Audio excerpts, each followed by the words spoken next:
Hey guys, welcome back to the channel. Today we got our latest tease for the next event in NHL 23's Hockey Ultimate Team. Something to do with analytics. We'll get into that, as well as some surprising new content considering it is a holiday in the States. And we also got some content in regards to prime times and a big upgrade to one of the best early X factors in the game. All right, let's jump into the content. All right, so early on today, EA Sports NHL tweeted out this image, said Hut is about to get a lot more analytical tomorrow at 5 p.m. Eastern time. So we have now confirmed we're obviously getting a new event tomorrow. And if you guys want to watch along, twitch.tv/nosleeves12, where we do a big reveal, go over all the cards, all of that stuff if you want to watch the live reaction. So we've got 5 cards, and it is very difficult to tell. They've done a much better job blurring out the images this time because we were able to pretty much figure out most of the milestone cards. However, if you are not in my Discord, you are missing out because it is easily the most insane Hut Discord that is out there. My man Tills from the community, he went and legit enhanced the images. You cannot make this stuff up.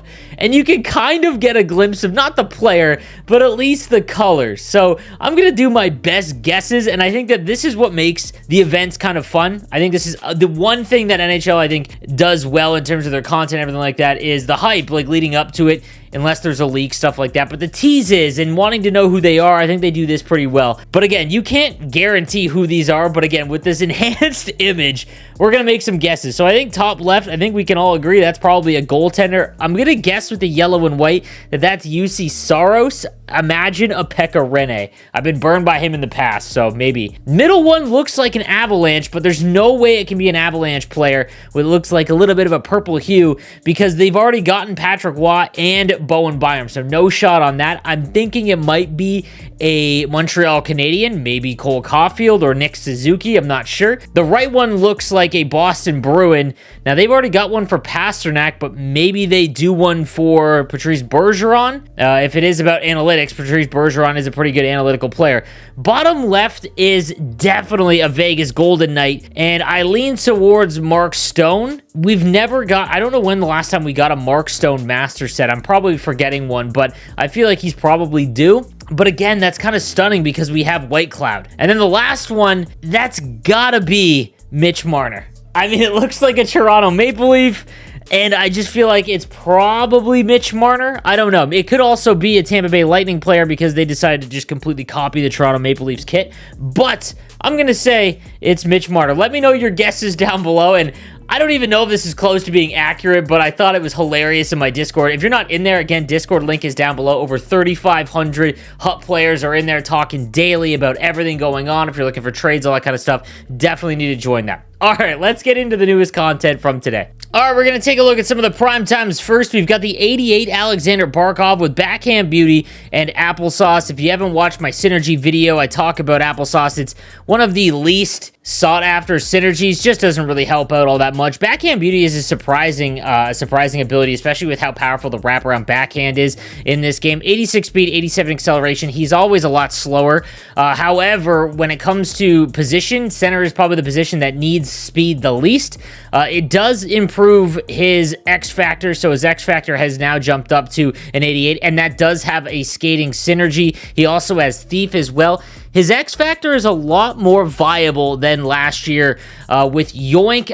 I've still struggled to actually be able to do stick lifts even with Yoink, and it's tricky, and puck on a string aren't very good, so I wouldn't recommend upgrading and going all the way through, but it's not nearly as, pointless as it was last year because his card is actually pretty sweet all the way through. Timo Meier gets a prime time, and this is one of those featured prime times. He's got Light the Lamp as well as Shock and Awe for his hat trick against the Seattle Kraken. 87 speed, 87 acceleration. His shot is pretty good. It's in the high 80s, low 90s. Everything else is pretty mediocre, though. Timo Meier cards have never been all that impressive. I remember his European Master set or Pseudo Master set from a few years ago. Even that one wasn't all that great. I love Timo Meier as a player. If you have his Evo card, you probably missed the boat, but if he goes a couple games without scoring and it drops to like 700K, he scores in bunches. Like, I believe the first 10 games of the season, he he had like 1 or 2 goals, and now he's popped off for a ton recently, and that's just how he's always been. He's very streaky,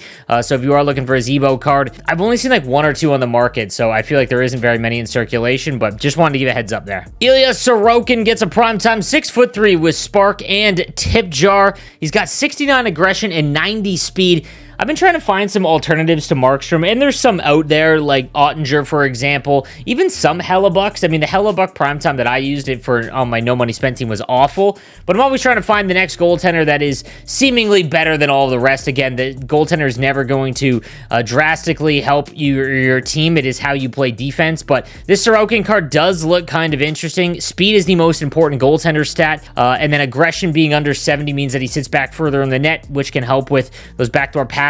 But if anyone does try out this card specifically, let me know in the comments section. And then we've got the Hut 23, 87 overall, Dylan Larkin with Thief. And Dylan Larkin cards have been phenomenal this year. He also has backhand beauty. I don't know what it is about the content team, but it seems like every single day there's a release, like random cards. They always get hung up on like one ability, and a bunch of them all receive the same one. But nonetheless, 92 speed, 92 acceleration, 91 agility. If you guys have been watching my content over NHL 23, you know that Dylan Larkin has been one of my favorite cards. I've used his Play of the Year card on my No Money Spent team, and I went out and bought his X Factor on the God Squad, and you saw how good my team is. He's actually moved up a line because his X Factor got a massive bump. It goes up in speed. You know, I've talked about this. The speed tier doesn't always go up, but he goes from 91 to 92, and then he also has Fly the Zone, meaning that he gets up to 94 speed, 92 acceleration, and it's that elite edges, which makes him separated from the rest at 6'1". He also has 83 faceoffs, and you can put Thief on him, which means that he is a great centerman as well. I'm really against some of the non-Team of the Year candidate X Factors. I've talked about this because they end up just being an absolute like crater on your team in terms of your resources as we get along further.